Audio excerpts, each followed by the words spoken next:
এইগুলা মানুষরা কি একটা বলদ্রে আমরা এই যে অ্যাসেম্বলি করাইছিলাম, আমরা দুই রুশ খলিলুদ্দিনের নাই, রুশ বদরুদ্দিনের নাই, এইগুলা মানুষরা কি একটা বলদ্রে আমরা এই যে অ্যাসেম্বলি করাইছিলাম, আমরা দুই রুশ খলিলুদ্দিনের নাই, রুশ বদরুদ্দিনের নাই, রুশ কংগ্রেসের নাই, আমরা হাটিগড়ার মানুষ। বিধায়ক খলিলকে বলদ আখ্যা দিলেন মৌলানা এনামুল্লাহ।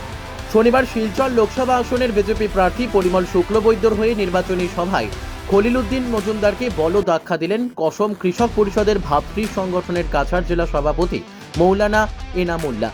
তিনি বলেন, গত বিধানসভা নির্বাচনে খলিল উদ্দিন মজুমদারকে বিধায়ক বানানো কাটিগড়াবাসীর সবচেয়ে বড় ভুল ছিল, কারণ কাটিগড়ার জ্বলন্ত সমস্যাগুলো বিধানসভায় উপস্থাপন করতে পারেননি বিধায়ক খলিল বলে অভিযোগ করেন মৌলানা এনামুল্লাহ।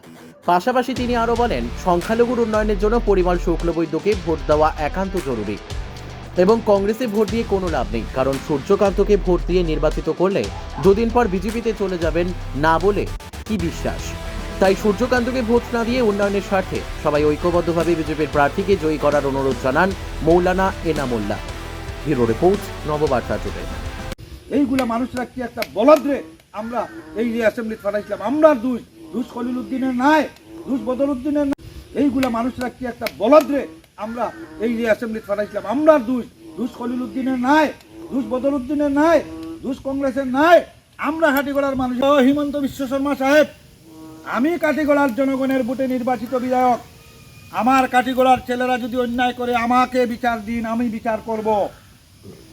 ও এসপি সাহেব, আপনি আমি আইন তৈরিকারী, আমি আইন প্রণয়নকারী সদস্য, আপনি সরকারের চাকর, আমি যা বলবো তাই আপনাকে শুনতে হবে। যদি ওরা অন্যায় করে আমি আপনার ঘরে নিয়ে আসবো, আপনার তলায় নিয়ে আসবো, আপনি আমার কোনো ছেলেকে অত্যাচার করতে পারবেন না বলার কি সাহস আছে এই বর্তমান বিধায়কের?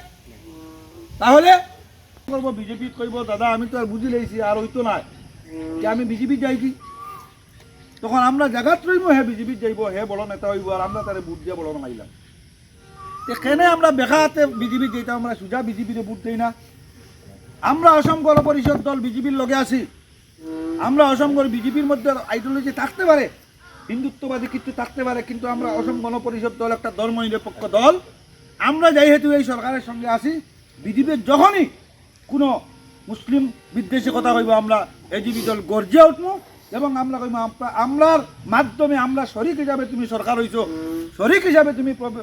তো আমি আমার হিন্দু ভাই এই নকলি কেন আসি, আর আমি আমার মুসলিম ভাই সকলের বুঝাইতাম চাই, আর আমি মুসলিম সংখ্যালঘু মানুষের কাছে এই আবেদন পাঠাইতে, যদি আজকে পাইতে হয় সে মেরিট লাগবো, কিন্তু কংগ্রেস আমলের কোনো মেরিট ছিল না। টাকা 20 লক্ষ টাকা দিলে চাকরি পাওয়া যেত, সে আর্টিফিশিয়ালে বাস করো আর গ্যারেজ লাগাইয়া বাস করো, হে চাকরি পাইতো। কিন্তু আজকে হিমন্ত বিশ্ব শর্মার নেতৃত্বাধীন সরকারে এমন লাইন করছে, না হিন্দু, না মুসলিম, না বুদ্ধ, না খ্রিস্টান, না RSS, না বজরং দল, কিছু নাই। তোমার মেরিট আছে, পরীক্ষা দেও, পাস করো, চাকরি লিয়ে যাও। এটা আসেন না নাই? তো এটা প্রিন্সিপাল ইলা কোনো আমরা প্রার্থী কোনোদিন এমপি পাইছি না। সুস্মিতা দেবে কেলু বলে আমাদেরকে 5 বছর নিয়ে গেল, 10 বছর নিয়ে গেল, সন্তোষ মোহন দেবে আমাদের জীবনটা শেষ করে দিল। আজকে আমরা 70 বছর যখন কংগ্রেসে ভোট দিলাম, দিয়ে আমরা কিচ্ছু হইল না। তে মুসলিম ভাই হল, মুসলিম বই নকল, ও মুসলিম লিডার হল, কংগ্রেসের দালাল হল, আপনারা কইয়ার আপনারা এই 5টা বছর গিয়ে দাঁড়াই আমরা খাটিগড়ার মানুষের মান সম্মান নষ্ট করেন। মাননীয় অধ্যক্ষ মহোদয়কে একটা প্রশ্ন করতে পারেন না?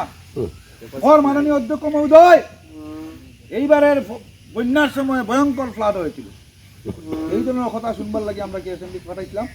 শিক্ষা জগত স্কুল কলেজ লাগে, যেটা পড়ি আমরা মুসলিম ছেলেমেয়েরা আজকের দিনও IAS অফিসার হইতরা, IPS অফিসার হইতরা, কংগ্রেসের 15 বছরও 70 বছরও IAS অফিসার, IPS অফিসার সংখ্যা নাই, মুসলমান কিচ্ছু নাই।